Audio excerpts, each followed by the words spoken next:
New developments in the lawsuit against the city of Norfolk's license plate readers. A federal judge heard oral arguments from the plaintiff and defense in court this afternoon. Layla Cox joins us now in the studio with the latest about this. Layla. Well, Janet and Dana, the lawsuit first filed in February 2024 by two Hampton Roads residents seeks to end the city's use of flock cameras and erase the data collected by the system. U.S. District Court Judge Mark Davis allowed the case to proceed, and now it's up to Judge Davis if the case will head to federal trial. I feel confident in what I've done. The judge was clearly very engaged. He had looked at both of the parties' arguments in detail. He asked fair and tough questions of each side.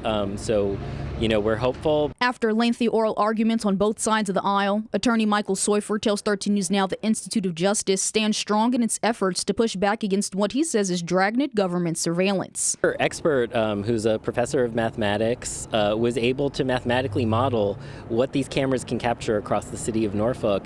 In some areas, they can recreate people's routes almost in their entirety. The plaintiff's main concern challenges the constitutionality of Norfolk's flock camera readers, noting that law enforcement has access to city camera databases without a warrant or probable cause. It's virtually certain if you drive within the city of Norfolk, if you have a habitual route that you drive in Norfolk, weekly, daily, whatever it is, that will be captured by these cameras, and police can reconstruct it pretty freely. Soifer tells 13 News Now this infringes on citizens' Fourth Amendment right, but the defense counsel fought back, asserting there is no reasonable expectation of privacy for people in public spaces. Soifer says the Institute is committed to representing two Hampton Roads residents, Crystal Arrington and Lee Schmidt, in order to protect all Virginians. So our goal is to strengthen Fourth Amendment protections for people to be secure in their persons, houses, papers, and effects in all of their property and in the things that they do.